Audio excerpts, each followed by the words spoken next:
জীবন এক পরীক্ষা, আর এই পরীক্ষা সর্বসময় সর্বদিনই মানুষকে দিতে হয়। ফেল তারাই হয় যারা পরীক্ষা দিতে ভয় পায়। আমি শ্রী বাদশাহবাবুল শাস্ত্রী আপনাদের মার্চ মাসে মিথুন রাশির জাতক জাতিকাদের জন্য কেমন পুরো মাসটা যাবে সেই বিষয় নিয়ে আজকের আলোচনা করছি। আপনাদের প্রেম, আপনাদের শিক্ষা, আপনাদের কর্মজীবন, আপনাদের স্বাস্থ্য, সমস্ত বিষয় নিয়ে আজকের আলোচনা করব। এই চ্যানেলটা আপনাদের এই চ্যানেলটিকে সাবস্ক্রাইব করুন ও বেল আইকনের প্রথম অপশানটিতে ক্লিক করুন। চ্যানেলটা শেয়ার করুন আপনাদের বন্ধু বান্ধব, আত্মীয় স্বজনদের যারা মিথুন রাশির জাতক। আপনাদের এই চ্যানেলটিকে লাইক দিন এবং কমেন্টস করুন। 2024 মার্চ মাসে মিথুন রাশির জাতক জাতিকাদের যে হরস্কোপ তৈরি হয়েছে, গ্রহরা কোন ঘরে কোন নক্ষত্রের মধ্যে অবস্থান করবেন এবং তার কি ফলাফল হবে সেইটা আগে দেখা যাক যে হরস্কোপটা কি আছে। আপনাদের চতুর্থভাবে কেতু, অষ্টমভাবে মঙ্গল এবং শুক্র, নবমভাবে বুধ, রবি, শনি, দশমভাবে রাহু এবং একাদশভাবে বৃহস্পতি আছেন। এখন বুধ এবং শুক্র এরা সব অষ্টম এবং নবমভাবে রয়েছে, কিন্তু 7 তারিখ থেকে 16 তারিখ পর্যন্তর মধ্যে 4টি গ্রহ তাদের রাশি পরিবর্তন করবেন এবং নক্ষত্র পরিবর্তন হবে। তো আপনারা ভিডিওটা মনোযোগ দিয়ে শুনুন এবং শেষ পর্যন্ত ভিডিওটা দেখুন, কেননা আমি শেষের দিকে বা মধ্যিখানে কিছু কিছু উপায় বলবো। সেই উপায়গুলোতে আপনাদের এই গ্রহদের যে খারাপ পরিস্থিতি কিংবা গ্রহদের যে রাশি পরিবর্তনের কি ফলাফল হবে সেইগুলো আপনারা ভালো করে জানতে পারবেন এবং সেইভাবে আপনারা যদি একটু চলেন তবে কিন্তু এই মার্চ মাসটা আপনাদের খুব ভালোভাবে কাটবে। স্বাস্থ্যের কথা অল্প করে একটু যদি বলে দিই, যে দেখুন আপনাদের লগ্নে কিন্তু কোনো গ্রহের দৃষ্টি নেই। যে খারাপ গ্রহগুলো থাকে যেমন মঙ্গল, যেমন শনি বা রাহু, এই ধরনের গ্রহদের দৃষ্টি নেই। এর ফলে কি হচ্ছে যে আপনাদের শরীর স্বাস্থ্য কিন্তু এই মার্চ মাসে ভালো যাবে। কোনো বড় ধরনের ঘটনা বা বড় ধরনের অসুখ কিন্তু আপনাদের হবে না। হ্যাঁ, শুধুমাত্র এই ওয়েদার চেঞ্জের ফলেতে বা আপনাদের ঠিক মতন খাওয়া দাওয়া না করলে বা রাস্তার ফাস্টফুড খেলে আপনাদের পেটের কিংবা শরীর স্বাস্থ্য গণ্ডগোল তো অবশ্যই হবে। তো এইখান থেকে কিন্তু বড় ঘটনার কিছু অসুস্থতা দেখা যাচ্ছে না। রবি গ্রহ নবম ঘরে কুম্ভ রাশিতে আছে, শতভিষা নক্ষত্রের চতুর্থ পাদে, যেটা কিনা রাহু নক্ষত্র।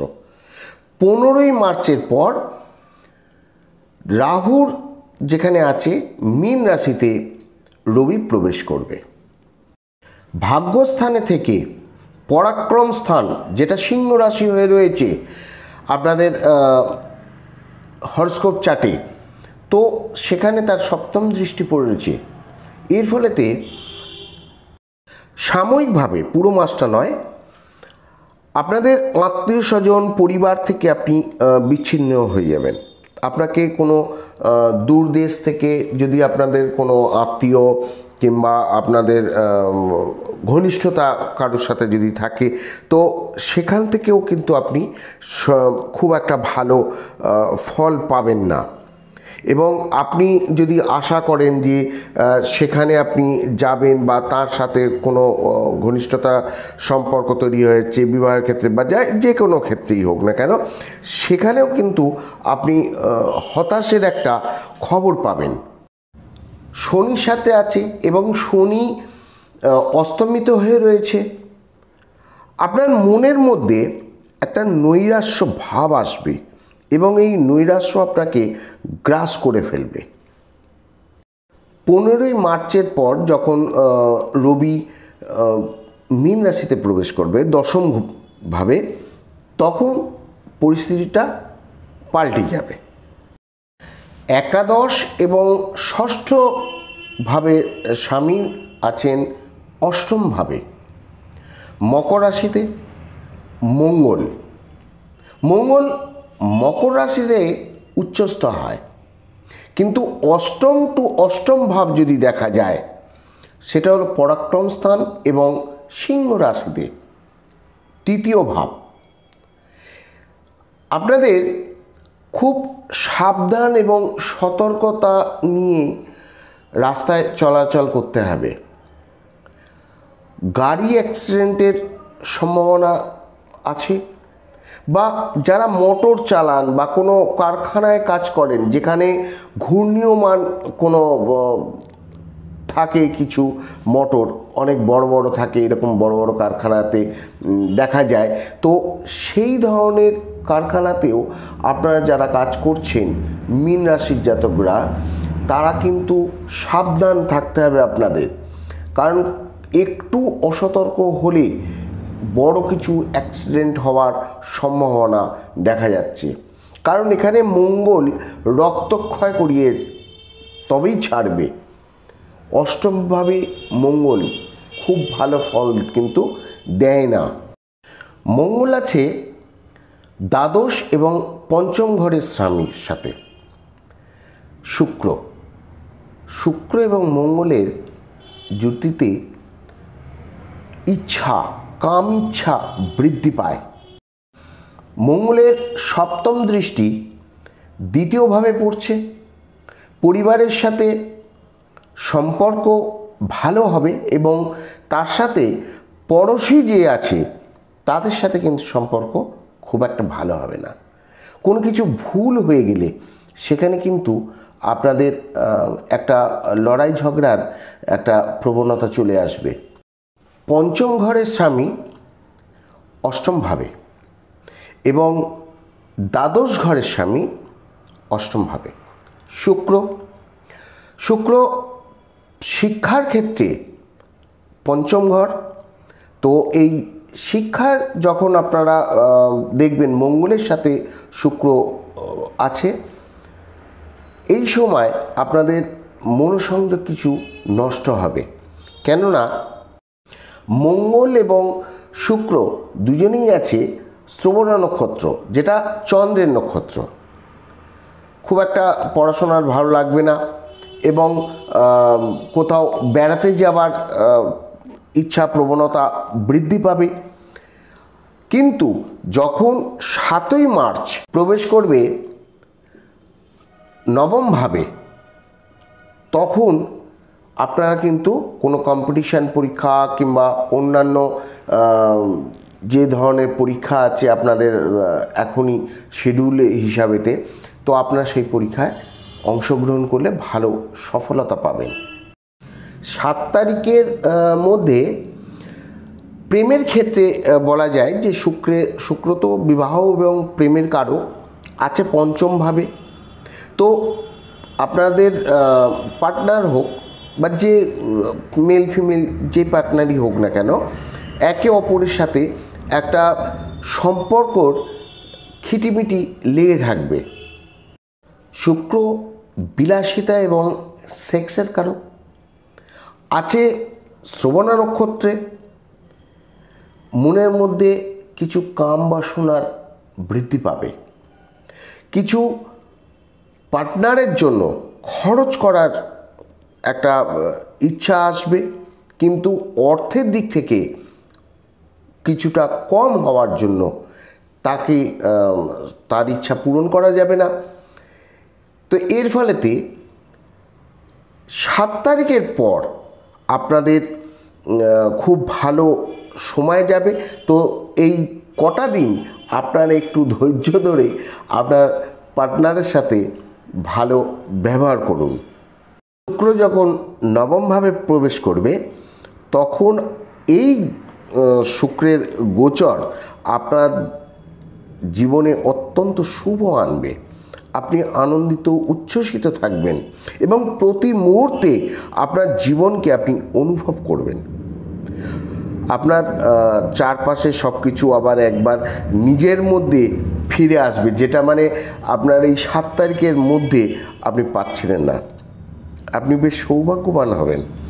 আপনার একটা লাভজনক হিসাবেতে আপনি এই সময়টা বেশ ভালোভাবে আনন্দিত করবেন এবং অর্থ কিন্তু বিনিয়োগ করার জন্য কিন্তু আপনাকে ঋণ নেওয়া হতে পারে, কিন্তু আমার মনে হয় আপনি ঋণ না নিয়ে যতটুকুনি আপনার কাছে সঞ্চিত অর্থ আছে ততটুকুনি আপনি বিনিয়োগ করুন।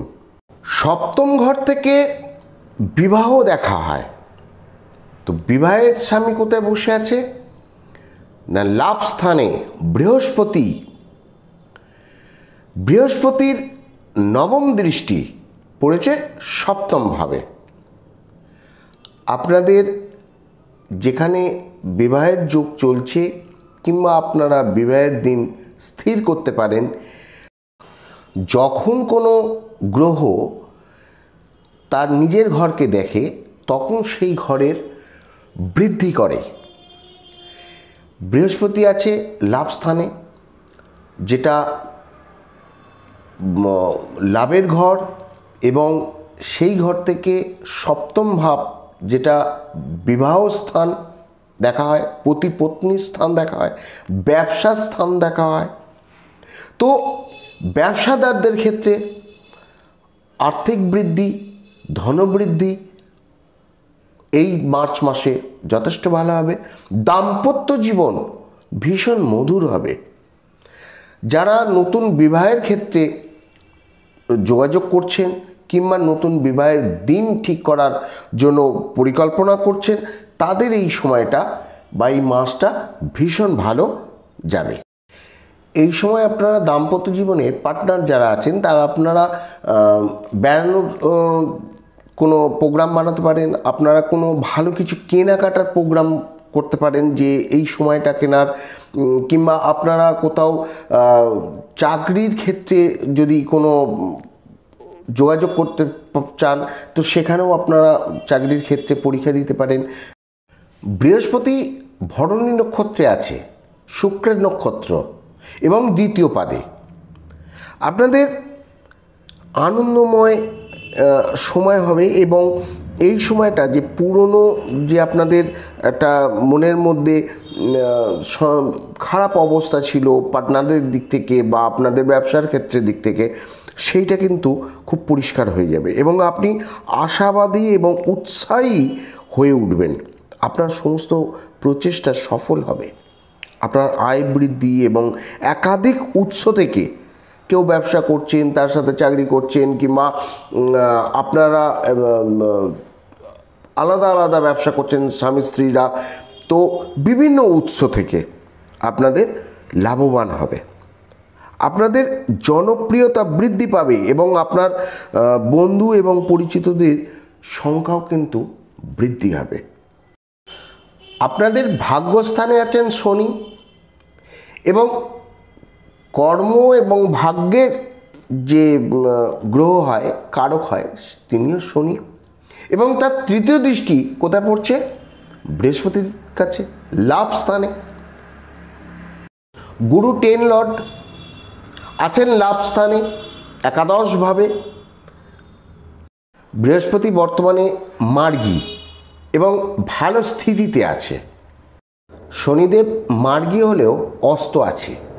যখন রবি 15 মার্চের পর চলে যাবে দশমভাবে, তখন শনিদেব আপনাদের খুব ভালো একটা ফল দেবে। কোনো প্ল্যানিং থাকলে মনের মধ্যে, বা ব্যবসাকে বৃদ্ধি করার জন্য, বা কোনো বাইরে গিয়ে আপনি নতুন কোনো ব্যবসা কিংবা বাইরে কারোর সাথে যোগাযোগ করে আপনার কর্মকে, আপনার নতুন কোনো প্রচেষ্টা যদি আপনার মনের মধ্যে থাকে, তো আপনি এই সময়টা কাজে লাগান এবং আপনাকে সফল হতেও হবে এবং সফল আপনি হবেন। কেননা শনিদেব মার্গী, শনিদেব নিজের ঘরে রয়েছেন এবং তিনি ভাগ্য স্থানে এবং ভাগ্যদাতা। তো শনিদেব আপনাকে খুব ভালো ফল দেবেন। দেখুন, মিথুন রাশি তো প্রচুর আছে, কয়েক কোটির ওপরে। তো আপনাদের জন্মকুণ্ডলী কেমন সেই সম্বন্ধে তো আমার জানা নেই, কিন্তু এই কুণ্ডলী অনুযায়ী, এই রাশি অনুযায়ী মিথুন রাশির শনিদেব এই সময় খুব ভালো ফল দেবেন। আপনি অর্থ যেখানেই লাগাবেন, চাই শেয়ার মার্কেটে হোক, চাই স্টক মার্কেটে হোক, চাই আপনি কোথাও ফিক্সড ডিপোজিট করছেন বা অন্যান্য ক্ষেত্রে ইন্স্যুরেন্সের দিক থেকে আপনি কোনো আপনি পয়সা লাগাতে চাইছেন, সেখানে কোনো বিনিয়োগ করতে চাইছেন, কোনো কিছু কিনে নিয়ে, তো আপনি এই সময়তে একটা ভালো সময়, ভালো ফল পাবেন। দশম ঘর কর্মের ঘর এবং দশম ঘরের স্বামী একাদশ ঘরে রয়েছে। বুধ ভাগ্যস্থান থেকে 7 তারিখ কর্মভাবে ঢুকছে এবং বুধ সপ্তম দৃষ্টি মায়ের ঘর, যেটা চতুর্থ ঘরকে বলা হয়, এবং তার লগ্ন রয়েছে। তো এইভাবে দেখা যাচ্ছে যে বৃহস্পতির নক্ষত্রে বুধের প্রবেশ পূর্ব ভাদ্রপদ 7 তারিখে। রাহু আছে, যে কখনো কখনো খারাপ পরিস্থিতির সাথে খুব খারাপভাবে ফল দিচ্ছে, ভালোর সাথে ভালো ফল দেয়। তো আপনাদের বাড়ি, জমি বা মায়ের শরীরের দিক থেকে ভালো হবে। মায়ের যদি অসুস্থতা পূর্বে থাকে, তো এই মাসটা মা যথেষ্ট ভালোভাবে থাকবে। এরপর 15 তারিখের পর যখন কর্মভাবে রবির প্রবেশ হবে, রবি পরাক্রম স্থানের লর্ড, তৃতীয় ভাবের লর্ড। তো আপনার কর্মের ক্ষেত্রে বুধ আছে সাথে, যোগ তৈরি হচ্ছে বুধাদিত্য। আপনার কর্মকে তার বুদ্ধি এবং জ্ঞান দিয়ে বিকশিত করে আপনার অফিসের বিভিন্ন কাজকে খুব ভালোভাবে সম্পন্ন করবে, যাতে আপনার বস এবং আপনার সিনিয়র অফিসাররা প্রসন্ন হয়ে আপনাকে তার সুনাম তারা করতে বাধ্য হবে। রবি পরাক্রম স্থানের লর্ড, বুধ বুদ্ধির কারক এবং বৃহস্পতি 10 লর্ড। দেখুন কিভাবে জিনিসটা তৈরি হয়েছে, যে আপনার বুদ্ধি, জ্ঞান, সমস্ত কিছু আপনার কর্মের মধ্যে গিয়ে দেখা দেবে এবং সেখানে রবি সেটাকে উচ্চ করে দেবে। কিন্তু রাহু রয়েছে ওখানে, রবিকে ততটা করতে পারবে না, কেননা গ্রহণ তৈরি করবে। এর ফলে কি হবে, আপনাদের কাজ আপনি যতটাই করতে যাচ্ছেন, সেই জিনিসটা আপনার নাম বৃদ্ধি করতে দেবে না, কেননা কেতুর সপ্তম দৃষ্টি পড়ছে ওখানে, খারাপ করবে। আপনার শত্রুতা আপনাকে এতভাবে বিরক্ত করে দেবে যে আপনার নাম সুনাম তারা সহ্য করতে পারবে না। পরবর্তীকালে যখন রবি আবার ওখান থেকে বৃহস্পতির সাথে মিলিত হবে, তখন কিন্তু এই যে পরিশ্রম আপনারা করেছেন, এর একটা ভালো রেজাল্ট আপনারা পেয়ে যাবেন। ব্যবসায় আপনাদের বৃদ্ধি হবে, অর্থবান হবেন, কেননা সপ্তমভাবে বৃহস্পতি আর বুধ প্রবেশ করছে কর্মভাবে, সেটাও বৃহস্পতির ঘর। তো ব্যবসার ক্ষেত্রেও আপনাদের ভালো প্রফিট হবে। কিছু উপায় বলবো, আপনারা চাইলে বুধের মন্ত্র আপনারা জপ করতে পারেন, আপনারা বৃহস্পতির জপ করতে পারেন, বাড়িতে নারায়ণ পুজো দিতে পারেন এই বছর মাসে। এবং এই মার্চ মাস তো শিবের দিন আসছে এবং শিবের মাস বলেই দেখা যাচ্ছে, কারণ শিবরাত্রি রয়েছে। আপনি মহাদেবকে তুষ্ট করুন, আপনারা পুজো দিন, তার মাথায় তাকে রুদ্র স্নান করান, তাকে আখের রস দিয়ে, তাকে দুধ, দই, ঘি, মধু, চিনি এই সমস্ত জিনিসগুলো দিয়ে আপনারা তাকে স্নান করান, তাকে তুষ্ট করুন। সমস্ত বিপদ থেকে আপনারা ভালো হবেন। কেননা রাহুর ঘর রয়েছে আপনার কর্মভাবে এবং আদ্রা নক্ষত্র, সেখানে কিন্তু শিবের উপাসক করা হয় আদ্রা নক্ষত্রের জাতক জাতিকারা। তাহলে ভীষণ ভালো ফল তারা পাবে। ভালো থাকবেন, অন্যের উপকার করুন যতটা সম্ভব আপনাকে দিয়ে, আর ভালোভাবে সবার সাথে ব্যবহার করুন। কারণ মিথুন রাশির জাতক জাতিকারা তো ভালোবাসার, প্রেমের মানুষ হন। ঠিক আছে, ভালো থাকবেন, নমস্কার।